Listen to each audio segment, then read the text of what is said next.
So I believe it is now recording. I mean, like I said, we don't ever have to put this up live or put it up on the site, but hypothetically, that's the plan. I mean, I'm not exactly sitting myself up here for for greatness with my lighting, but what are you gonna do? Actually, there's things we can do. All right, so people are coming in. They want to hear from Mark Bullock what he has to say about Kurt Warner. That hack. What does he know? Just kidding. About Jaden Daniels and whatever else is going on. You are. I think people probably assume. I know you told me the other day you were not going to Spain. Is that still the case?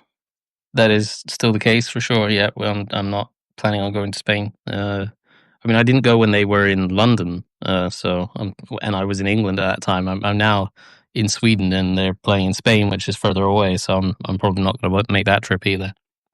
Right. Fair enough. I'm not going either. I made that official on my podcast earlier that I put up. Um, what you can do? I I don't. I said this on the podcast, and I don't know if anybody gives a crap, but of the all the sports that I have covered, football, basketball, baseball, whatever, hockey, all any of them, football has the worst access for media on game days. Um, you only have the post game, which is you guys see what goes on to some degree. You know, you get the coach and the quarterback at the podium, and you run in the locker room to get everybody else, and the whole thing is put like 20 minutes because they are. I mean, they're trying to get out of Dodge, and they got planes to catch. And so for like the money you spend to go, it's not worth it. That said, I would never have told that to a boss. I mean, nobody ever does, and we all kind of agree with it. Um, but you got to go. Obviously, it's a bit of a blank measuring contest, if you know what I mean. Um, and because you got to be there, and so like I'm not knocking it. I'm not saying, oh, I didn't want to go because it was, because it's not worth it. I'm just saying, like ultimately, the money was just crazy, and I decided I'd rather spend it ultimately on things like going to the Senior Bowl and the Combine and stuff like that. So definitely bummed. I will say, like, I would have been even more bummed if they hadn't lost 4 in a row and Jade Daniels was healthy. Um, so I'm not saying that's a good. I'm not. No, there's nothing positive about that. Trust me, because I see the comments and people are not happy. But I'm just saying, I was gonna have significant FOMO. You know what FOMO is? Yep. Yeah, Yeah. I was gonna have massive FOMO if they had been like a 4-game winning streak and Jaden was playing. That would have been like, oh my god. Yeah. No, I get you. Like for what I do, like the when they were in London, the Post did ask me, do I want to go to that game? And I was tempted to just experience it all and see all the kind of how the press does it and be in the press box and go into the locker room and that kind of thing. But for what I do, I don't talk to players. I don't ask players questions about what happened. I just go off my own opinion based on what I'm watching. So all I need is the footage. I don't need access to the players or anything like that. So it doesn't really make sense for me to be there. In fact, I lose out from being there because I uh, I don't get the TV angles and the replay angles and the chance to rewind and rewatch a play in a halftime break or whatever. So I yeah, it makes no sense for me to go. And I guess with you being independent now, it probably made very little sense for you to go. When you work at a big company that can afford the expense of it, then great, it's on their dime. But when it's on your own, it's probably not worth it. Yeah, I mean, I've made every other game. I didn't go to Dallas, and it was kind of the same deal. By the time I screwed up a little bit, by the time I got around to booking Dallas, it just got so expensive that I was just like, for the reasons I kind of just said, I was like, and also I kind of what was going to happen, and then obviously they did get blown out. And let's hope that doesn't happen against Miami, regardless of whatever happens in this game against Detroit. But nonetheless, it's not exactly a riveting um, matchup. So anyway, I feel bummed. I will have, if you're listening here, our pal Chris Russell from the Team 980 is going to be there, and he is going to be our sort of de facto correspondent there, at least for the game. I don't know if he's going to be able to do much else during the week, but at least for the game, we'll have somebody there. So presumably, he and I are going to talk uh, on whether it's this or the podcast or somehow we'll have somebody there on our behalf at a minimum. So there's that. Um, obviously, it's been we just talked a couple weeks ago on my podcast, and it hasn't gotten much better since. And then in between, Jaden's gotten hurt. The defense can't stop anybody. Uh, clearly this is not what anybody thought was going to happen. What's there's so many things like for you, like what's the thing that is like it's been like the most surprising? I mean, look, obviously the injuries are crazy, but even that's actually not that surprising just because last year they were so fortunate.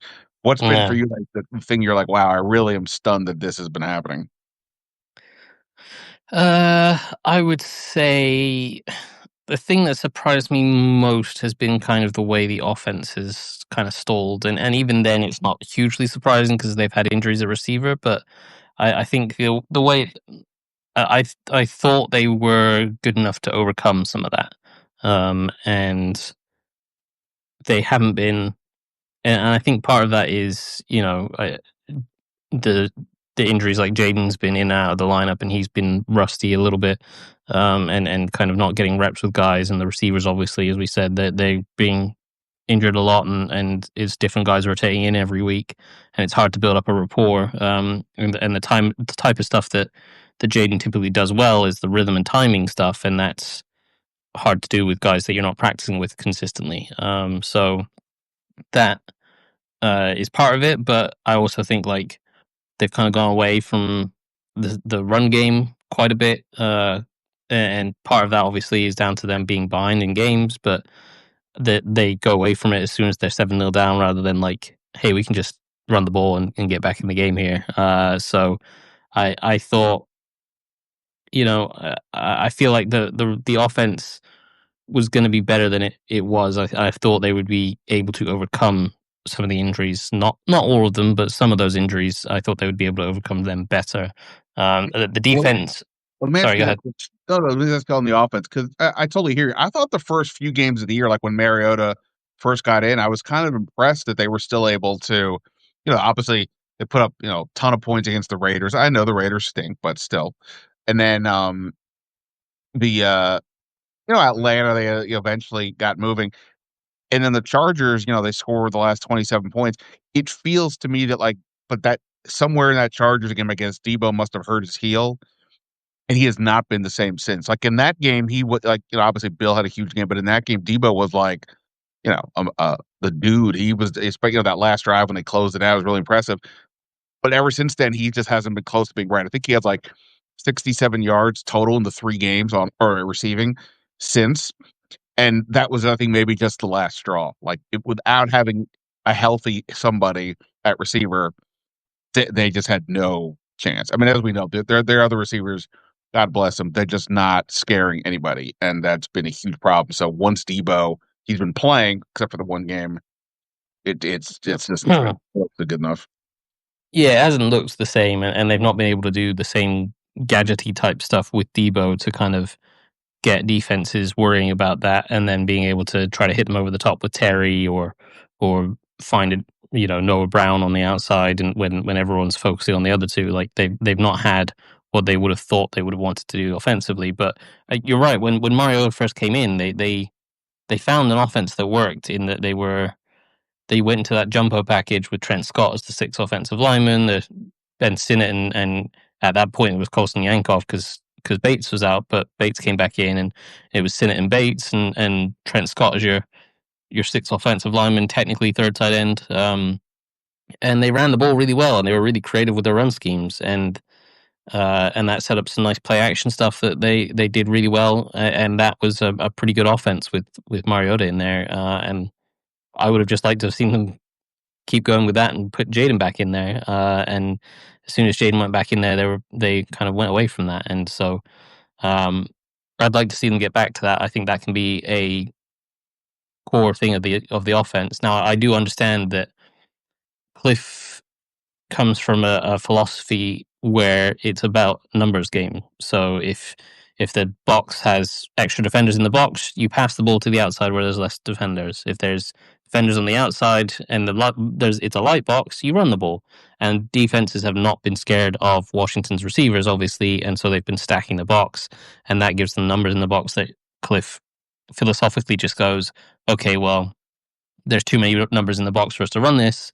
We're going to throw a quick screen outside, or we're going to throw something outside, and we're going to try to get them out off of what they're doing, and then open up the run game later. But I would like them just to see like they did in that Raiders game, or the not the Chargers game, the Falcons game, where they put that 6 offensive linemen in there. They went jumbo package. They just went, yeah, you're going to stack the box. We're also going to stack it, and we're just going to try to run down your throats. And I think they did it pretty well. And I think with Chris Rodriguez being named the captain today, I kind of had the feeling that they're going to go back to him as being the kind of lead back for a little bit, and use Bill as kind of a change of pace guy, and I think they might lean into a little bit more of that 6 offensive line jumbo package, run the ball kind of thing, and then maybe some play action stuff with Mariota off of that, and I think that can be a recipe for success. Maybe not necessarily against Detroit, but going forward, I think that could give them some sort of offense to build off of.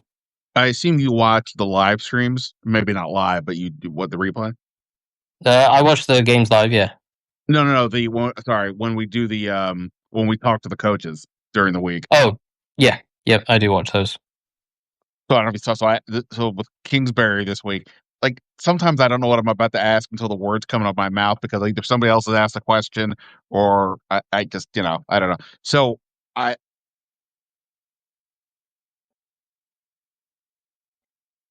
sorry, I'm not one of those people who runs around going, Chris Rodriguez has got to play more, even though I'd be totally fine with that. But it does seem to me like it's one thing they've traded Brian Robinson away because he wasn't a fit for your team, but they just completely, like, they traded away any interior running with it, like power running. And so I said to him, like, I know, like, hey, I get why you traded Brian Robinson. He wasn't a real fit for what you want to do. You wanted more explosive plays, and he's like a singles doubles hitter. But by the way, singles doubles is a baseball reference. No, I got it. I got you. Yeah, you're good. I'm mostly teasing, but sometimes I do think I don't know. Um, but but I was like, but you still have Chris Rodriguez. Like, why kind of did you did you think maybe you went away from that too much? And I don't know. He said, hey, look, we gave Chris the ball a lot in the last game, which they did, but it's kind of after the fact. Yeah. So we'll see. But yeah, I mean, it has. I never am going to criticize like the play calling or the scheme, because they know way more than me. But it felt like to me, like, as good as Bill has been at times, especially the first 5 games, that just not having that power element, I feels like is taking something away from them. And the reality is, the last few weeks when everybody's been hurt, the only real chance they've had, I feel, is like to run the ball, try to control the clock, and keep your defense off the field. And they haven't done that. So, I don't know if it's too little too late, but yeah, I would be totally fine if Rodriguez um, gets out there a little more. Again, without McLaurin, I mean, their receiver, and not even McCaffrey now, like their receiver room is, you know, crazy. Yeah, for sure. I think, yeah, I think they kind of got away from it a little bit, and they got a little too carried away with what Bill can do with the explosiveness, and he's got a little bit too pressing for, like, kind of dancing around behind the line of scrimmage, trying to do a little bit too much. I think we saw that in that last game where there was a couple of runs where he could have just kept on running on his original track, and he tried to do too much. I think Chris Rodriguez is going to be that guy that you put in there. He's just going to run the right path, and make the right read more often than not, and take what's given to him. And I think that's what they need to kind of get back to, is the kind of creative run schemes that they had, because they kind of got away from the creative run schemes that they had, where when they've under this whole sort of Quinn Kingsbury regime, uh, whenever they've run the ball really well, they've run it by being able to legitimately say any offensive lineman can pull in any direction. That includes the center, that's both guards, both tackles, tight ends from outside, receivers, fullbacks, whatever. Anyone can pull and move in any direction and could block any player on any given play. And that makes it really hard as from a defensive lineman and a linebacker standpoint of knowing, who's going to block me on this play. Is it going to be the guard? Is it going to be the tackle? Is it going to be the center? Is it going to be, is a tight end going to come in and trap block me or whatever? And it makes it really hard for the linebackers to read their keys. If this guy's pulling this way and another guy's pulling that way, where is the ball actually going? So that I think is when they're at their best, and they've kind of gotten away from that. And now some of that will be down to certain defensive fronts are better against those type of schemes than others, but um, when you want to have an identity, you want to be able to say, "Hey, we're going to do this against everyone because that's what we do. That's our identity." And yeah, as I say, I think Cliff's kind of gotten away from that a little bit too much. Uh, AP is asking in the comments and your thoughts on how Traylon Burks looked in this last game. Obviously, it was his first game, and again, no McLaurin, no McCaffrey. And Debo's been limited. They may have to need a guy like Burks to step up. And do you have any, 30-second thoughts on him? Up, obviously wasn't the main priority, I suppose. Yeah, yeah, he didn't have many targets. He only had the one catch on a it was an off script play where he came back to the ball when Jaden scrambled. He had a couple of nice blocks in the run game. I think he showed some really good effort there. And he's obviously a big physical guy. So there's a really good way for receivers to endear themselves to teammates is go make some blocks in the run game and get yourself on the field more often. That's going to give you more opportunities. So that's a positive thing. Um, I didn't see anything from a route running perspective where I was like, "Oh my god, he's blown this guy away and he's just not got thrown the ball." Um, he ran a couple of deep routes. I do think he's someone that they will probably try to fit in at that kind of Terry McLaurin X receiver spot because of his size and his physicality, and see what he can do out there. He definitely had a good skill set for what they want to do when he came out of college. I don't know how much of that guy is still, remaining. I haven't followed his career at all, but in terms of vertical threat, explosive, really good at the catch point, can win 50-50 balls. I think that's the kind of bigger physical jump ball receiver that Jaden thrived with in college. And Jaden would give that kind of guy a few jump ball opportunities. Now, that's not necessarily Mariota's game. He's not kind of that give a guy a jump ball chance. He's more of a I need a guy to be breaking open or need to be throwing on rhythm and timing. So that's a little bit not necessarily the kind of receiver that he meshes with, but so we'll see how Burks does in the coming weeks with Mariota in there. But um, I think there's talent and potential there, but there's a reason he didn't work out in Tennessee. So I'm not holding my breath hoping that he's going to be their next new number one receiver. Yeah, at a minimum, I'm at least happy that this is the type of guy they're giving a chance to, because primarily they've Yeah, just been signing 30-something-year-olds every time there's an injury. I mean, just this week, even they signed 31-year-old safety Daryl Worley because they've got a bunch of injuries. So I'm at least happy here. It's what is it, Burks? I think it's like 25, first round pick not yeah, that long ago. He would still be on his rookie contract, same class that he was picked, like right after Jahan Dodson. Let's see. I mean, there's no harm, no foul, especially with all these receivers. So I'd rather them give this guy a shot than Chris Moore or Robbie Chosen. Uh, but look, their goal is to still try to win these games. They're not out of it technically, but it just obviously doesn't look good. So whatever they think they need to do, obviously that's what they're going to do. But if the side benefit is to give a guy like this a shot and see, that's more than fine with me. I want to, of course, discuss with you the Kurt Warner comments. Um, so let's just do that really quickly here. So for those, I presume most of you saw this, but Kurt Warner the other day on Twitter came out and said, "Hey, I've been doing some homework on Jaden Daniels. Yeah, well, he's still really good. He was amazing last year, but this year it just looks a little bit off. He looks like he's a little more hesitant. He's not sure where, I'm not sure where his eyes are always going. Um, I actually did look at Kurt, and then he later then put out a video. I didn't actually watch the video yet. I did speak with him though. We talked on the phone, and I wrote about it, and basically just transcribed everything he had to say, and he, said a lot of the same things, and there was some other really good details. I thought before I turn it to you, the guy who watches every single play on tape. I kind of don't completely disagree with him. Now, I do think, like he said, he doesn't pay attention to what the defenses are doing. He's just focusing on the offense. It's typically with the quarterback, and he's aware, of course, that all the injuries are at receiver.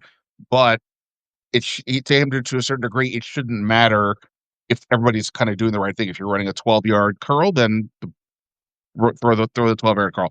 So I do think even like the last game, the first couple plays, he runs the ball, and I don't know, I don't remember exactly what was there, but like it did just kind of feel like that was a little, 1st and 10, on the first play, should be able to figure out something there and could do it. So I kind of buy the hesitancy thing. The question is it a real concern long term and why? So what do you make of what he had to say on that specifically? Yeah, so the first thing I will preface this with is to answer that final question. No, I don't think it's a long term concern. So I will preface this all with that. Uh, but I will say I largely agreed with what Warner said. I deliberately held off on watching what he had posted and reading what he had said until Wednesday night. I do a live show with George Carmy on the Big Doug and Carmy show with George and Nick Ackridge from PFF, and I do film breakdowns every week on that, and we did one on Jaden Daniels, kind of reviewing his season because it was kind of the hot topic on Twitter that day, and I went back and looked at the Giants game week 1. There was quite a few passes where he was just a little bit behind receivers, and the timing was just a little bit off, and you could see that he's not quite where he was last year. And then, he obviously there was the Packers game where there was a bunch of pressure in his face and he was a little bit off in that one, obviously. Then he got injured. And he's kind of just had this stop, start season where that explains a lot of it. But we also showed there was the Chargers game week 5 where he started off a bit rough in that first quarter, and then he had that, I think it was like 3rd and 16 completion to Jalen Lane, and then he was just lights out the rest of the game. And Nick and I both agreed that that might have been like the best game of his actual career to date in terms of just how efficient he was with the ball, how um, he was scrambling to pass rather than run. He was only running when he had to. He would go off script to be able to find receivers down the field and make plays that way. He'd recognize coverage busts and find check downs and do all those kind of things, being really good with the ball. And that was when I thought, okay, here we go. This is the Jaden from last year, and this is him taking a step forward. And then, of course, he gets injured again, and he didn't follow up on that. And then the Seahawks game the other night was a pretty rough game for him.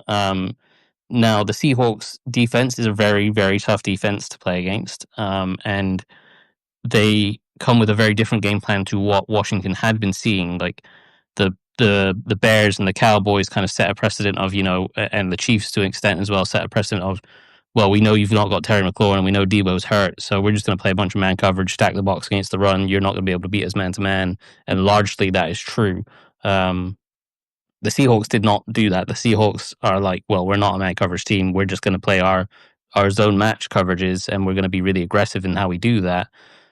And that's what they did, and they're really good at that. That's their kind of identity, so they just stuck to it. And to an extent, it worked, but there were still opportunities to make passes in those games. And uh, a lot of the ones that I highlighted in our live show and I highlighted them on my posts, my breakdown on Monday, were the same plays that Kurt Warner was highlighting, where it was, if he's in time and in rhythm, like one of the first passes of the game, there was a spot route to Debo Samuel where if he hits his back foot, he makes his decision to just throw the ball as soon as he hits his back foot. He hits Debo Samuel for a 5 or 6 yard gain. Now, it's not anything massive, and he ended up scrambling for a 4 or 5 yard gain, but those are hits he doesn't have to take as a scrambler, and it's how the play is designed.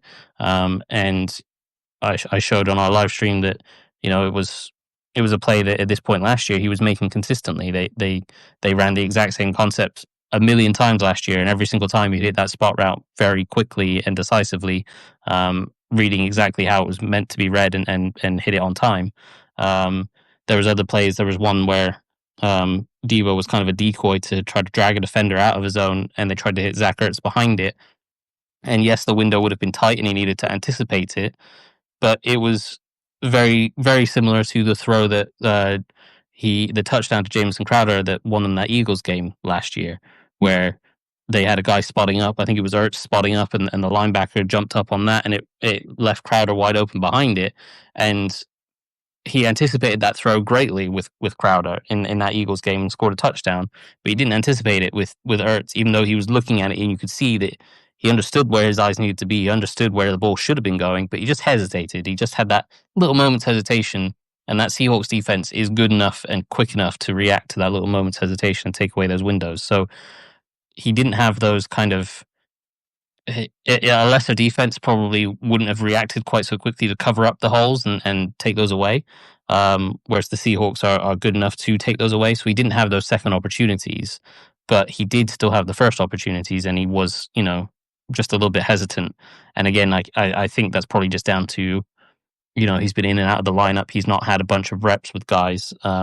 But even then, it wasn't like he was hesitant when throwing to like Jalen Lane as a rookie or Chris Moore or Traylon Burks or whatever. It was, Zach Ertz and Debo Samuel, the guy that he's had banks of reps with, that he was still hesitant with. So there was clearly something a little bit off with him. And he has been, generally speaking, a little bit down this season. I don't think that means he's regressed necessarily. I think if you gave him enough reps over the course of the season where he wasn't just in and out of the lineup every other week, I think he would get back to the kind of guy he was. And that player is definitely still there. As I talked about that Chargers game, he was outstanding in the last three quarters of that game, and he was probably playing at a higher level than he did last year. So that player is definitely still there. I think it just needs, more reps, more playing time, more consistency in who he's playing with and how he's practicing and not going in and out of the lineup. So that's kind of a summary of where I see it, I think. I mean, there's a lot of ways, a lot of angles to look at in terms of what's been off. You mentioned a couple of them. I mean, one that is like now that McCaffrey is out too. Again, nobody's saying that Luke McCaffrey has been a main guy, but he at least he's played. You go back to last year in no particular order. These were their top 8 players in receptions. You tell me who's still playing. Uh, Terry McLaurin, Noah Brown, Olamide Zaccheaus, De'Ami Brown, Luke McCaffrey, Austin Eckler, Brian Robinson, Zach Ertz. The only guy who's going to play on Sunday is Zach Ertz, and we know that some of those guys are just not on the team anymore. But like that, in terms of Jaden, like it's one thing to be like, "Hey, Terry McLaurin's not playing." Cool. How about nobody's playing? Yeah. Everybody who was here last year is now gone, and Zach Ertz, look, he still was a big weapon in the low red zone, but speed was not his friend last year. It's not looking like it's getting much better now. So the one guy he has consistently is like the slowest guy out there. And like I said, they were doing fine the first 5 weeks. Debo had 4 touchdowns. He's doing great. And then once the Heels injury hit, like I said, I don't think he even has 70 yards total receiving, no touchdowns. So just taking away all those players that we're used to. I don't want to say like firepower because I don't want to overstate what Zaccheaus and De'Ami kind of are, but they all fit too. Terry was the main guy who could do everything. De'Ami was the pure speed threat. Noah Brown gave you size. Zaccheaus was kind of slithery, can play in the slot or outside. All the pieces fit. This year, it's just not only they're not playing, the fits are bad. There's nobody to get down the field, even if they were all healthy. There's no like obvious speed guy. I mean, Diego and Lane, but they're not. They don't clearly don't love him on the outside, etc. So, man, just the lack of continuity. I I get it why that could be uh, a huge problem, and I told you that like when this summer when they did the inter squad scrimmage and you had no Terry and no Noah Brown, and I think Larry Tunsil might not have been practicing that day, but whatever. And I went back and looked at what I wrote. I was like, this is the worst I've seen this offense since Jaden Daniels got here. There's no receivers open. He's getting pressure on like every play. And but you're like, okay, well, wait for these guys to come back, blah, blah, blah. Well, obviously it just hasn't happened. And so it has looked this way for a long time. And again, we've said it so many times. The plan they had for the receiver depth, just terrible. And it's come back to bite them in the butt along with all the injuries. You want to talk about that plan for the receivers depth? Because there was Mike Sando from the Athletic after the game put out a thing about like how the Commanders were a super old roster and the Seahawks were doing things differently and young, and one of the points he made was, hey, look, the Commanders used their fifth round pick on a 29-year-old Deebo Samuel, and the Seahawks used their fifth round pick on a 22-year-old Torrey Horton, and I was like, yeah, but like the Commanders also used their fourth round pick on a Jalen Lane, and Deebo Samuel's had about 3 times the production of Torrey Horton, so it's not like the Commanders would be unhappy with what they've done there. They Seattle have invested. Seattle was so in love with Horton that they went out and traded for another receiver right after the Yeah, game. Even though all their receivers exactly, scored touchdowns. So, exactly. yeah. So that sparks me to today. I put up a post on my Substack. Let me just bring it up. And uh, yeah, it was about. I thought I'd just discuss how they built the wide receiver room. And so I looked back at the free agents that they could have had in 2025, the draft class that they could have gone for, the other trades that there were at receiver. And I looked back and I was like, well, they had a bunch of cap room. Could they have signed any of the free agents? Now, the top 3 performing free agents so far are Devontae Adams, who basically said straight away he wanted to just go back to LA, live on the West Coast, so he wasn't coming here. Stephon Diggs, who 31, coming off a torn ACL, has been basically run out of town for the last 3 teams that he's played for, despite being hugely productive, doesn't really mesh with the kind of thing that they're building here. And then Cooper Cup, who, yeah, they could have signed him, but it'd be another 32-year-old player on an aging roster, and he got a 3-year, $45 million contract at 32 years old, having come off a few injuries that felt like a little bit much, especially when we just spent the whole summer talking about can they give Terry McLaurin $100 million off of uh, being 30 years old. So those are the top 3 performing free agents. After that, it's Darius Slayton, who has 19 catches for 254 yards. Could you have signed him? Maybe, but again, he's 28, 3 years, 36 million. Is that worth the 20 catches that he has so far? Then it's De'Ami Brown, similar sort of production. They let him go, and I think both sides were kind of like, yeah, he's going to be buried behind Noah Brown, Terry McLaurin, Debo Samuel. Like, it's I, better for him to go away. as great as fun as Diami was late in the year, we all saw the 4 years. Like Yeah. it's not it's not worth giving him the 10 million. And look, Jacksonville, even since getting him, they traded for up to get Travis Hunter. I know that's more than the receiver. They just traded for Jacoby Myers. Like I know Brian Thompson's hurt, but like it's not like Diami's gone there and killed it. Thus, they don't need anybody else. So that part was fine. Yeah. And then you're looking at like Josh Palmer. Just I'm not sure if anyone knows who he is for 3 years, nearly 30 million. Brandon Cooks at 32, DeAndre Hopkins at 33. Like, and the one guy that they probably should have re-signed would have been Zacchaeus at 1 year, 1.5 million. That's a slight raise on what he was getting last year, and obviously he was really productive last year. But when you look at that one, I think both Zacchaeus and probably the Commanders thought, well, the way he was getting touches last year is essentially the way Debo's going to get touches this year. And so if we've traded for Debo, we're trying to upgrade that role.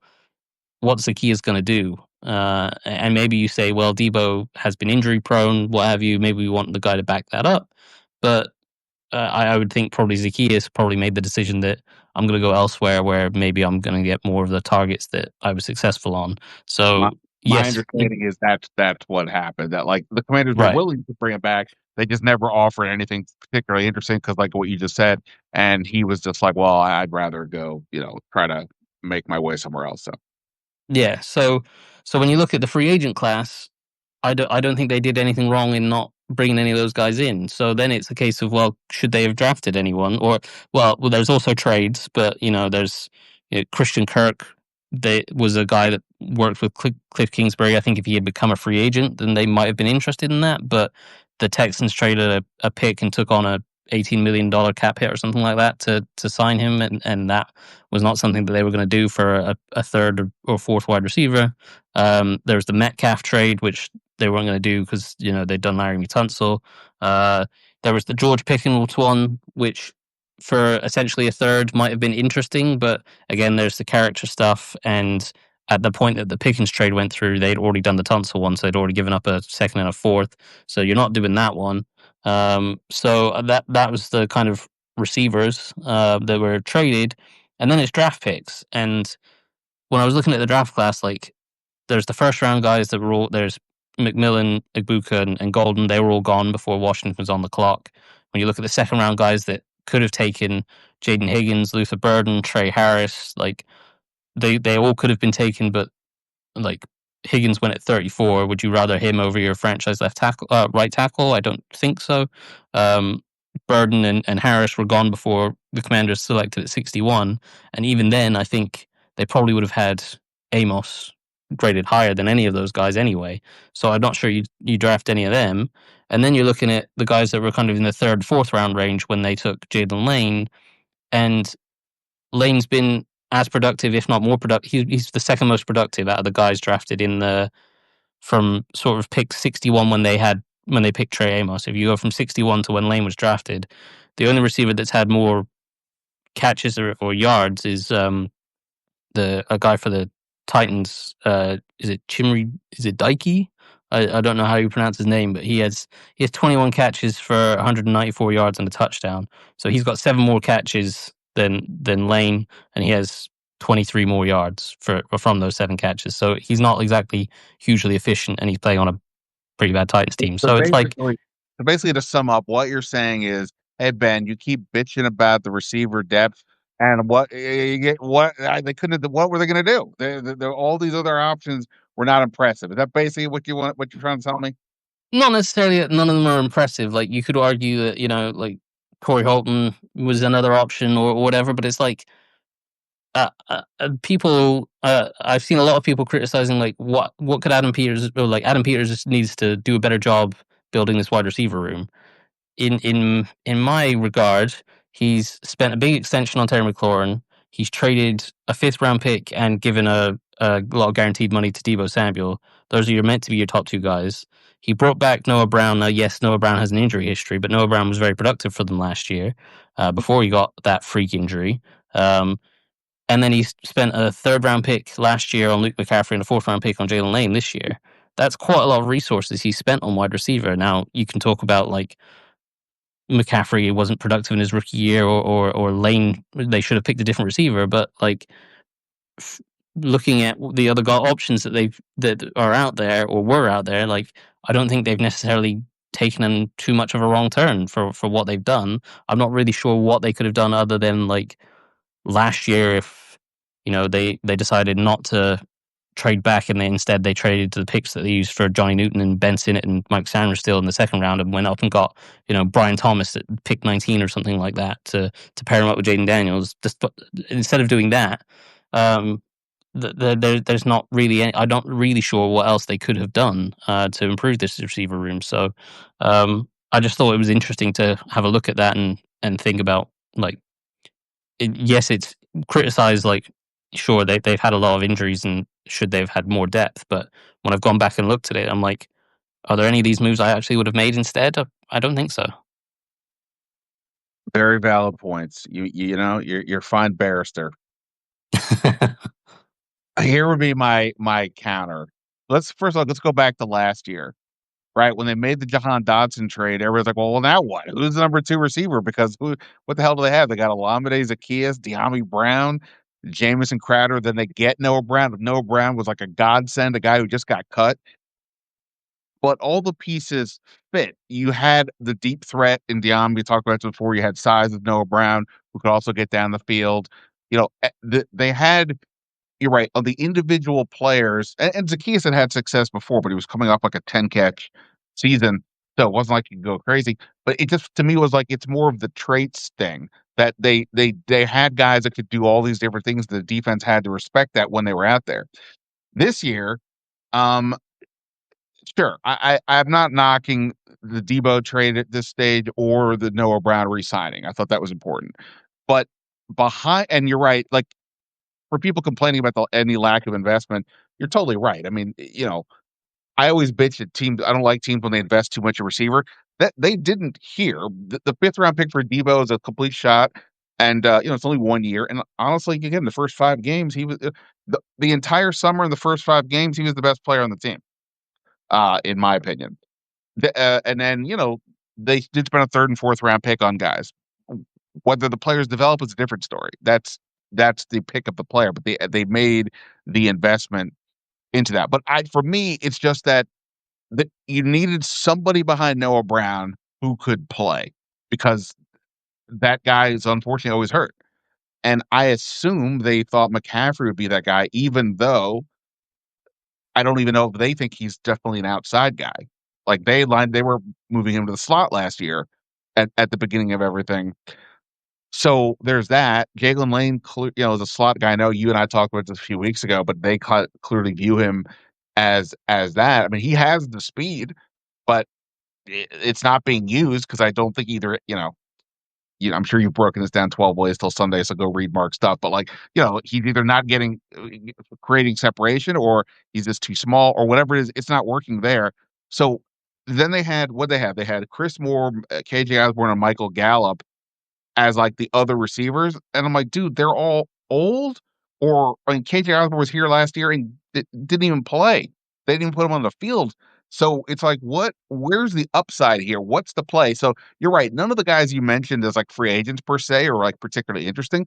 But I gotta believe there was somebody in there who's got the Diami-ish kind of speed, or could do this, the very specific thing that maybe Noah Brown can do. Like none of those guys are particularly dynamic, but collectively it all worked. So I just find it hard to believe that they couldn't have figured out guys who had some of those specific traits, or maybe it's just different traits, but where you can specifically say, we can utilize this guy in that way. I mean, Gallup and I mean, look, to Chris Moore's credit, he's been fine. If he was the sixth receiver, he's just being asked to be the second receiver or Yeah. receiver at times, and it's just not his deal. If he was in the same, if they had the last year's group, but he was this year's, I don't know which guy he would be the more like. Uh, Whatever. If he was like the fifth guy, from last year, maybe he even makes a few plays because he's had some moments here, but not enough. I just thought they did a terrible job in that regard from a traits perspective. Like, I get why they drafted Jalen Lane, but honestly, it was to be a punt returner. Like the receiver part, at least for now, is secondary. So that's where I'm kind of like, man, you brought in kept Noah Brown, you bring in the Debo. Both guys have some level of injury history. Let's not forget, Terry was dealing with this whole thing. They had to have known, at least by the start of training camp, that this thing may not be resolved anytime soon. And Noah Brown was already hurt. So I just thought that they could have done a lot better at not necessarily a big name, but a certain style of play, a player, especially speed, they just had none. Uh, and of course, like that was half the reason that they went with Bill over Brian Robinson, was because of that speed and explosiveness, which is fine, but they ignored it, in my view, at receiver. Yeah, but I guess just my counters to that is like that we say there must have been someone. Who is that someone? Like I I just looking at I the receiver list, I don't see, like, unless you're willing to give up, like, maybe Josh Palmer is that guy, but are you willing to give 3 years and 29 million to him to be that guy? I don't know. Like, I'm just saying that um, last year at this point, we weren't thinking Olamide's like, could you imagine if I had said to you last, 2024 spring, that in 2025, midway through the season, we'd all be praying, lamenting that Olamide Zaccheaus is not on the team. I mean, probably not, right? Or that I mean, yeah, seriously, if I had said to you the start of last season, Mark, next offseason, De'Ami Brown is going to get a 1 year, $10 million contract. You'd be like, are they starting another league? Are they starting a league in Europe? Like, what? Who's paying him? What, is it the live golf version of football? Who's paying this kind of money? So I'm just saying that, like, if with what Kingsbury was doing, with what Jaden can do, if you put guys in there who have specific skill sets, and I don't have the internet in front of me here because I only have my phone, so I can't sure. remember who was out there. So I don't have a name, so maybe I'm an idiot. But I'm just saying, like, there had to have been somebody that could have given you some level of speed out there or just be younger than all the guys they had. I mean, the biggest indictment is the fact that they've had these injuries at receiver and they haven't even looked at Gallup and Osborne. They're still sitting out there. So, Yeah. what was the point of having these guys around all summer to then be like, yeah, we're not even going to bring them in, or if they're not, um, if we need them. So, yeah, like I said, I don't have an obvious name. Zacchaeus would be an easy guy to say keep, and I get it. But because, we said before, I think he wanted to try his own thing if they were going to give him more money or real opportunity. Um, but yeah, and look, I know they tried to get Kendrick Bourne, and as it's turned out with him with the Niners, he was probably well. It's hard to know that he was wise to go there because he probably thought McLaurin and Noah Brown would be back by now. But they tried to get that guy. It didn't work. I'm not sure. I'm trying blanking off the top of my head from somebody else, but um, yeah, it just seemed like they were just drawing a shorthand the whole time because of the lack of upside and speed on the bench. Yeah, and I mean, I can see that. Like, I take the point of maybe having one more veteran in there when you know that Debo and Noah Brown have a injury history. I definitely take that point. Just when I did the exercise from, as I said this morning, when I was putting together that article, and I was just thinking, none of these. I went into it thinking like, yeah, Adam Peters should have done a better job with this receiver room, and they should have had more depth there. And then when I looked through each individual deal as I went through kind of one by one, I was like, no, I wouldn't have done that one. No, I wouldn't have done that one. That guy maybe, but like De'Ami Brown maybe, but not at 1 year, 10 million. I'm not doing that. So I, like it's I that. wouldn't have kept Yami either. Yeah, Yeah, like do you go DeAndre Hopkins at 1 year, 5 million? Like maybe, but like he has some familiarity with Cliff, but what is he really at this point? Like so he has 10 catches this year, so it's like, is that the route you want to go down? And you were saying maybe go younger, sort of thing, but it's just like the younger guys get those 1 year, $10 million contracts in free agency, and the older guys get the cheaper contracts, and then we kill them for being an older roster. So it's like there's no winning. I so well, yeah, I just how about this guy? I saw him play in the preseason. What was his name? Oh, Mitchell. Mitchell Tinsley. No, I mean, like, I get why he left. What they hadn't played him. Same with Bryson Tremaine. I don't know what Tremaine's done. I know Tinsley's had a couple like the crazy catches like he had when he played Washington. But yeah, I mean, that's an example of like a guy like that who I really did like. Again, not pretending he was Gary Clark or Monk, but like I just watching that the first summer in particular, liked what he did, and they clearly just never saw it. But that is kinda what I'm saying. A young athletic guy who had nobody knew who he was, and look, on the Bengals, again, he's clearly behind their main guys, which is reasonable, but there's something there. And I would just have said, if you give me a young athletic guy like that, who nobody's even heard of, and let me see what it looks like with the system. That's all. Um all right, we'll go. I mean, look, I agree with everything you said, though. I mean, I generally agree with in terms of like there weren't a lot of options. I had this like when people said they complained about trading away picks to get Tunsil. My reaction was, well, look, I think the problem is they need to upgrade at left tackle, and I remember studying it all, looking at all the options. Other than Ronnie Stanley, who then stayed with the Ravens, there was nobody out there at the point essentially when they made the Tunsil trade, or they would wait for the draft. And yes, they did draft the tackle, but the whole point, I think, was they wanted a veteran out there, not Brandon Coleman or not a rookie. So they kind of had to, they kind of had to go aggressive. I agree with And the Tunsil trade, 100%. Like that, and the way he's played, like almost nobody's talking about him because he's just been so good. And it's the very classic, like if you're not talking about an offensive lineman, it means he's doing his job, sort of thing. And I feel like at some point I should probably write an article about him because he has been outstanding as a pass protector, and like he really has secured that left side of the line. Now they've had pressure elsewhere, and Connolly's had his ups and downs as a rookie, but like that. I definitely felt like they needed to secure that left tackle position, and I think they probably went into free agency hoping to land either the Rams left tackle Larry Jackson or Ronnie Stanley, and when those guys both re-signed before free agency hit, I thought Right. the pivot to Tunsil without giving up a first round pick was an outstanding move. And people have talked about, as you say, he keeps giving up picks for veterans. Like the Debo one was a fifth rounder. That's nothing. The Tunsil one, he's played really well, and he's can be your franchise left tackle for the next few years. That was worth it. The one that hurts is the Lattimore one, but I understood the move for Lattimore at the time. It was, a playoff push. They had no corners. Lattimore was under contract for an extra year, so it's not just a few game rental. Now it hasn't worked out, and that happens sometimes. But and you have to kind of bite the bullet on that. But yeah, I kind of I've agreed with every trade that they've made at Yeah. this point. Yeah, no, I agree. I mean, the Lattimore trade, at least conceptually, the fact that he was hurt and then he never really recovered, that's a tougher pill to swallow. Ironically, obviously they have a couple options right now, but essentially Jonathan Jones is, at least in the rotation, is replacing Lattimore. And I had heard that he was the guy that they looked at to trade for last year, and they ended up going Lattimore. I assume the cost for Jones would have been way less. I guess they decided.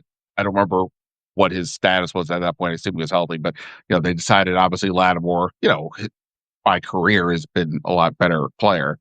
Uh, and he was reasonable enough this year for the most part. But anyway, um, so ironically, the guy they're going to probably replace him with the guy they almost traded for, who would have cost a lot less. But again, you know, you never know how it's going to go. If Lattimore is healthy, and then things could have been really good. Um, I, I don't want to keep you too much longer. It's late for you. Um, I'm, you I'm good for I'm good for however long you want to go for. I'm just sat here babysitting a cat basically. So whatever you fancy. I have I assume you don't even do you even know what about the Georgetown Maryland college basketball rivalry? I assume Mm, no, not really. No, not college sports is where I draw my line. I don't really know college sports. I know baseball. I roughly know basketball. I know a little bit of ice hockey. But so no, I basically the two programs within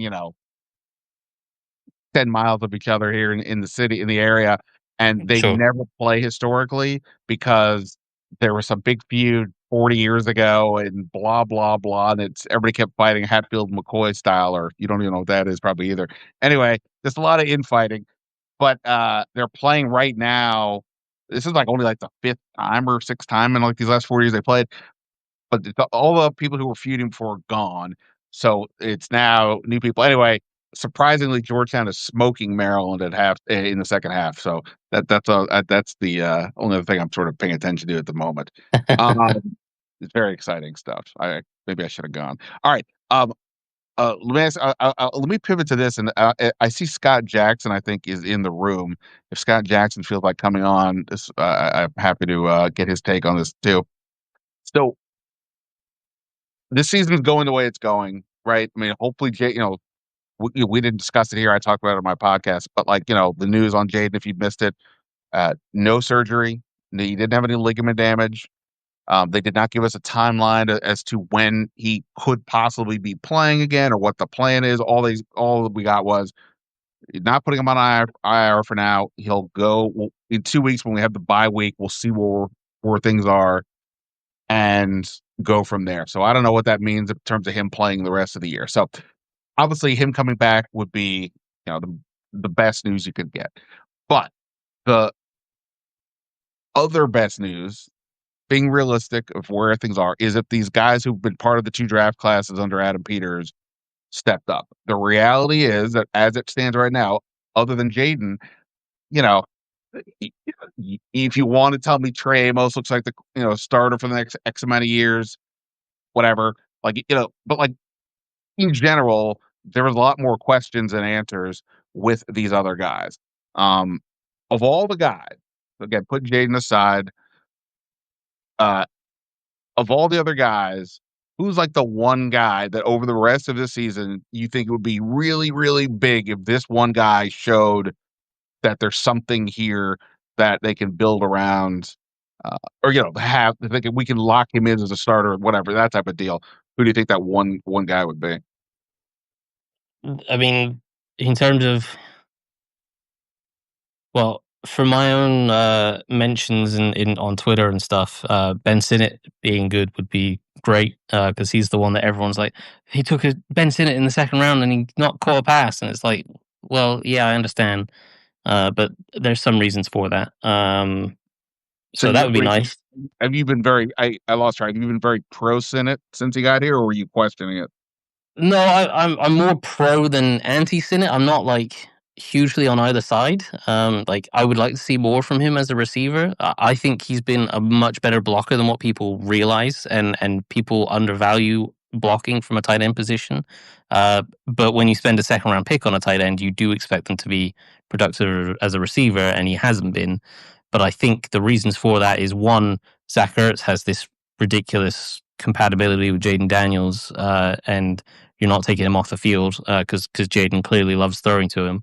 And two, uh, the offense that they run, the type of receiver that Zach Ertz is like very precise route runner, attacks leverages, finds holes in zone coverages, very reliable set of hands, and a guy that knows where he has to be and gets there at the right time. So Jaden trusts him. Whereas Sinnott is much more raw than that. He's more of a in college. The way he won was athleticism, sort of vertical up the seam, after the catch stuff, shallow crossers, and that kind of thing. And so, if you were to put Ben Sinnott in instead of Zach Ertz, you would probably have to change the offense to suit what Sinnott does, and you'd have to be a lot more vertical rather than the kind of underneath stuff that Ertz does. So, I think that's part of the reason why we haven't seen Sinnott be so successful. But yeah, so that would be one. But in terms of like, Well, I mean, you know, I just to stay on the Senate part, like I do think again, they beat Detroit and they beat Miami. We can keep talking about the playoffs, but on the general assumption this isn't going to turn around, at some point, I think, and I've sort of asked about this a little bit to different people. I asked a couple different people about this, like coaches and coordinators over the last couple of weeks. How do you balance? You're always trying to win for that moment. You got to honor the players who are giving it up, giving their bodies up. You got to honor that, but at the same time, how are you going to know if Ben Sinnott is the guy if Zach Ertz is playing all the snaps? Or like you said, they're not even game planning for what Sinnott maybe does well because he's not the main guy. At some point, if this continues, that needs to happen. And I will be interested to see if that pivot does occur because I don't know that, you know, similarly to how Dan Quinn left Jaden in the game, he took responsibility and all that. I think the thing is with these coaches, they demand from their players play hard at all times, next man up mentality. They ingrain it so much that I think that, for them, how do you pull off the throttle when you're telling these guys to never do that? So I think they get caught up in some of that, and I wonder will they never go do what I just said? Like even though like Bobby Wagner maybe to some degree, will they ever sit these guys, or will they just keep going? Benson has to play. I mean, I think they need to have a youth movement, and I think there's going to be a point of the season where it's okay. We're probably not going to make the playoffs. Let's see what these younger guys can do and see whether they are building blocks for the future or not. And at that point, you need to like get Sinnott on the field instead of Ertz. And if you have to adapt the offense, you have to adapt the offense. I can understand why they haven't done because, as I said, Jaden and Ertz have this great connection, and they've had injuries at everyone else. So you want to have his trusted connection on the field. So I get why they haven't to this point, but at this point now, like you're probably not making the playoffs. Jaden's hurt. You might as well adapt the offense and see what Sinnott can do. I'd like to see Johnny Newton in there a little bit more, sub him in for Deron Payne and Kinlaw, get him in there, certainly in pass rushing situations, because I've seen development from him as a run defender. He's really come along quite well as a run defender compared to last year. Um, but we haven't really seen him rush the passer consistently. He's a little bit too reliant on his first step quickness. I'd like to see them move Samerstill back outside and see whether that sees an uptick in his performance. I think he's really struggled in the slot. Um, and I'd like to see Jordan McGee start over Bobby Wagner as the Mike, and see whether like we saw one of the things I remember from Jamin Davis when he was struggling here was uh, he could play fast when he was the will, but when he became the Mike linebacker and he had to do all the calls and stuff, he just started to freeze at the line of scrimmage, being like, "Am I meant to be doing this? Am I meant to be making this check?" And he would be 2 steps slow off the snap, and this guy that was ultra athletic was suddenly playing slower than a 35-year-old Bobby Wagner. So I would like to see McGee get that snap at the mic and see whether he can handle the responsibility and still play as fast as he currently is. You you So said you said you watched the, coach's press conference. Did you watch Dan Quinn today? yes, I did. I saw that question about McGee playing more, and I think This he guy had yeah. Yeah, I saw. I know. I remember. That's part why I brought that one up. But yeah, it's one. Like, I thought he kind of sidestepped it a little bit. He's like, "Well, we do play two linebackers, and they both have to play both roles." And you do see at times that McGee does get into what is essentially the middle linebacker role, but it's different from playing the role to having the green dot and making all the calls. And uh, I would personally argue that the last few weeks Bobby Wagner's played poor enough that you could justify benching him anyway, because like we've known for a year that he struggles in coverage. They were able to cover up last year by blitzing him and that kind of thing. This year, that's not been able to be the case, and he's been exposed even more. But the start of the season, he was still a very elite run defender, and they needed that on the field. He has dropped off significantly as a run defender the last 4 or 5 weeks. And when he's not giving you the elite run defense, he's just giving you average run defense and being exposed in coverage. Get another guy in there. Get Jordan McGee in there. See what he is. See if he can make the calls. See if he can still play fast. See if he can make plays. I don't. I'm not convinced that McGee is the guy going forward, but find out. Like, yeah, just give him a no, chance. totally agree. Part of the reason why I asked that, one, I didn't have anything else to ask. But 2, 'cause everybody already asked about the Daniel stuff.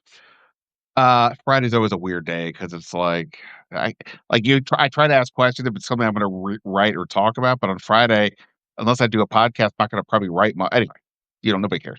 So, but I asked about Jordan McKee because it's sort of like along this line. Like in my head, I've already kind of moved on to this is more of a rebuild scenario than they're trying to make the playoff. But I got to be respectful.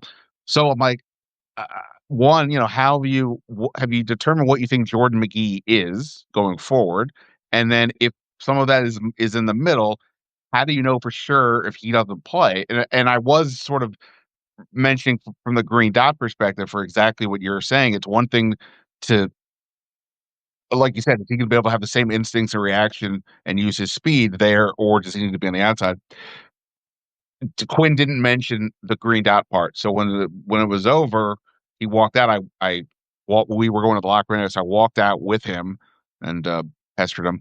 And I was like, so I really kind of meant the green dot part of it all. How do you know? He was like, well, in practice, Jordan, he has the green dot. Wagner and Louisville all do. So he has done it.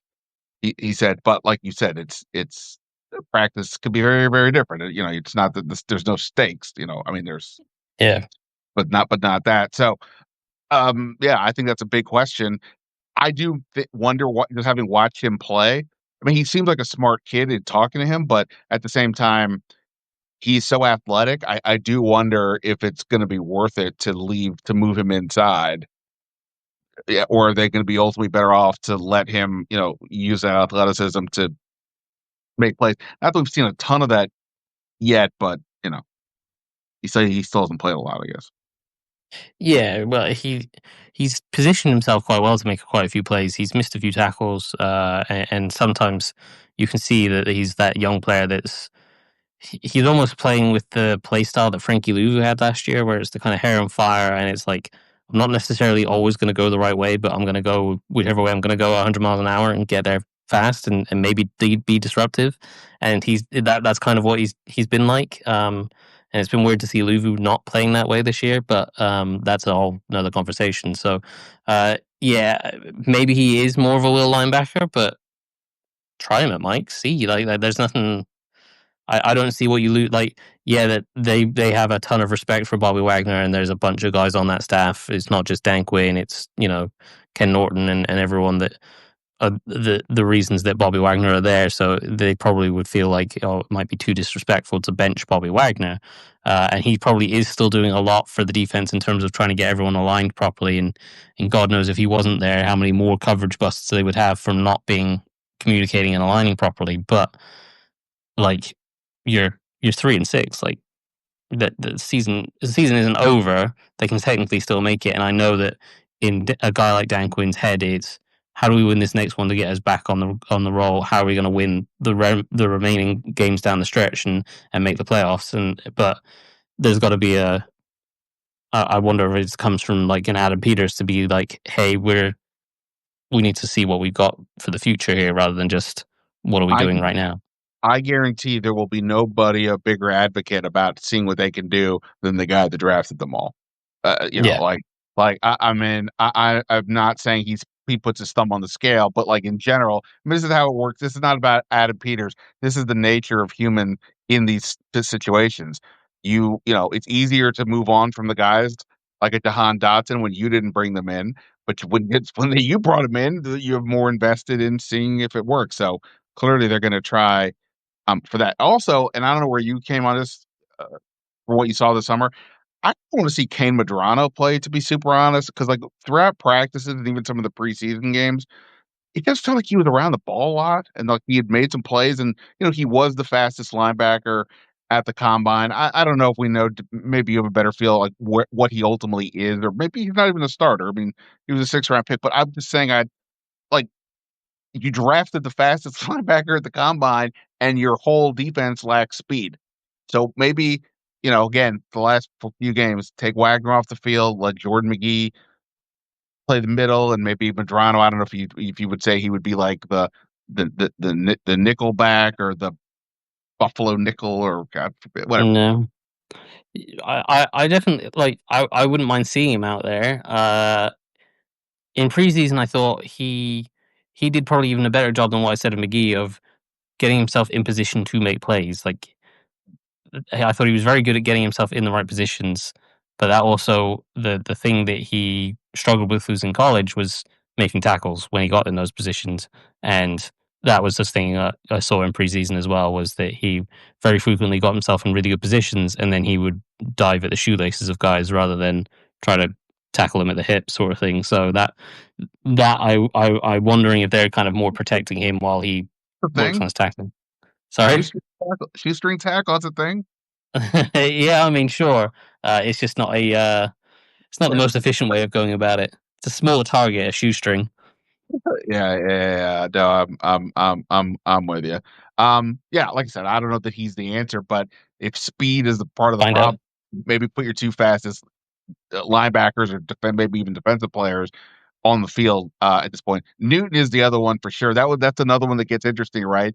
Like it would be easier to say, hey, why don't you start him, right? Just because you're sort of locking in reps and then give him more responsibilities.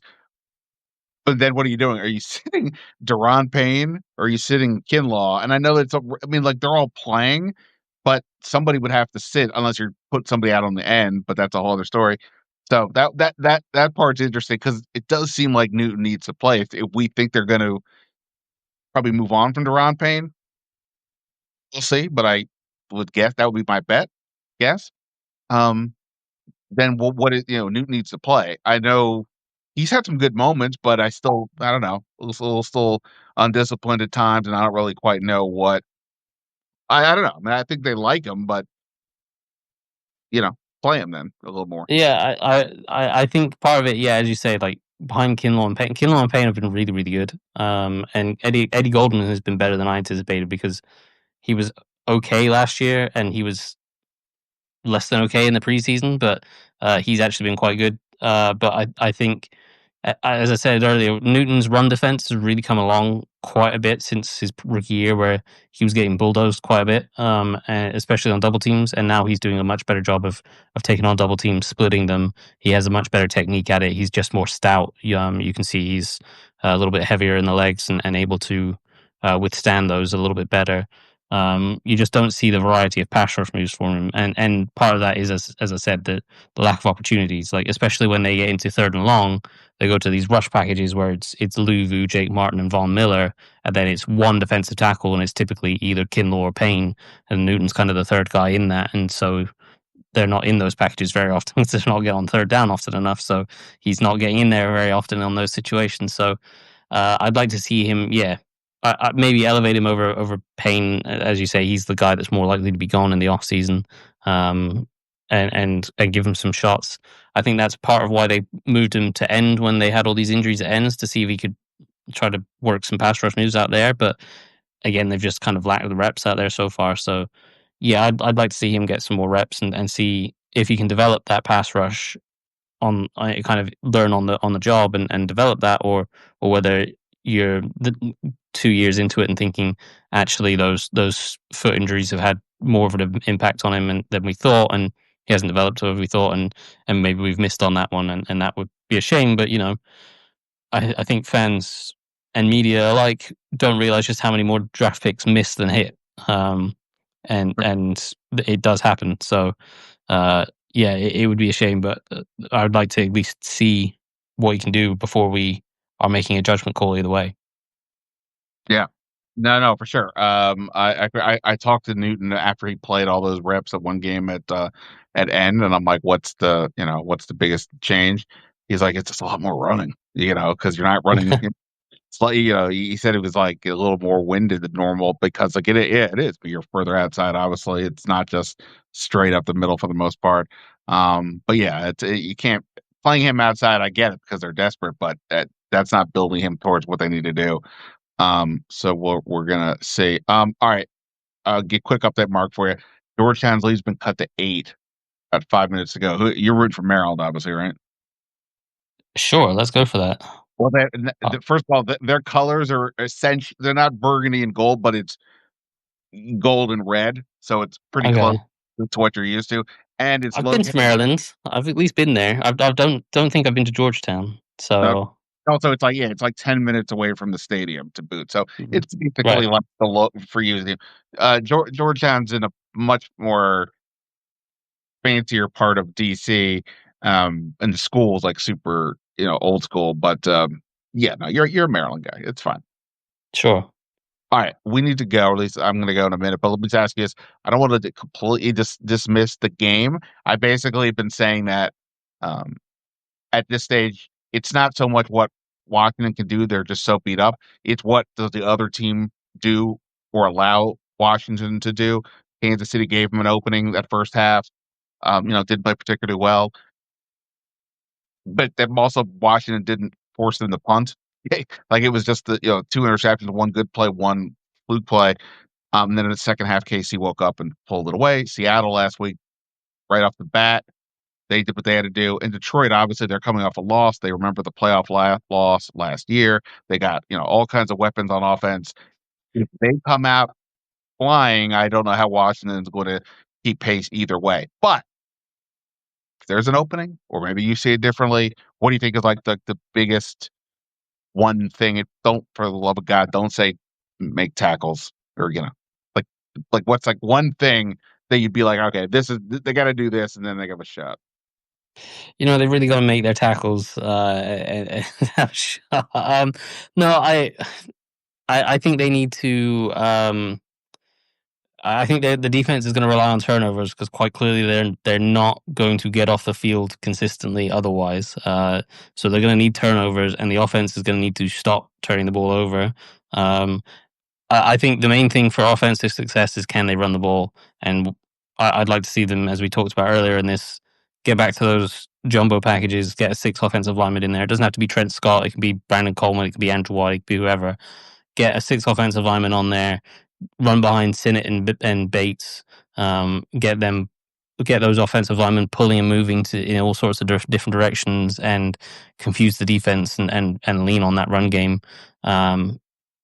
And hopefully not turn the ball over. And then yeah, I think defensively it's basically can you get 2 turnovers and the offense run the clock and control the clock that way. I think that's probably their only real path to winning this one. Um, it feels like a pretty long shot, but you know, run the ball well and turn the ball over. That's usually a pretty good success formula. Yeah. No, I mean, look, their special teams has been really good all year, but this will be a good game, whether it's a Jalen Lane big return or, I don't know, they force a fumble. This will be a good week for the special teams to do that because again, they've been good, but Yeah, this is a different level of good that that will be helpful. Um, to them. Yeah, we'll see. I mean, you just can't put it on if they start to fall behind, which they've done most of these games. Putting the ball on Mariota to throw over and over again is not going to work. So they got to, I mean, hold the lead, be close, be able to run the ball. We'll see. yep, agreed. All right. Well, look, if you came in late, this replay is going to go up. It should be once we figure out both on both of our sites. I If think you it's want, on mine already. Yeah, is it? yeah. When I went to see my post earlier, I think when I Yeah. opened Substack, yeah, it's Yeah. showing up as live on mine already. So yeah, Okay. hopefully. So once it does what it does, it'll be up there. So if you miss anything, you go back to that and hang with us. I mean, I know you guys are getting frustrated, but just hang in there. There's plenty to discuss. Mark's going to break down all the tape. I'm going to have to start doing mock drafts and crap. So um, we'll figure it out. And look, there's still a lot to talk about with this team as we've sort of hit on here. There's plenty more to get into. At some point, Terry McLaurin will play again, maybe. Yep. I'm looking forward to mock draft 1.0 from you on Monday. I'm not. I don't even know what's going on at this point. Yeah, I gotta catch up to college football. All right, you rock, man. We should do this again. Yep. Point because it was fun and easy to do. We're both here on Substack. Got to support the Substack. Yep. And go from there. For sure. All right, man. Enjoy the Cool. weekend. Yep. Hey, You thanks, too. everybody. Bye.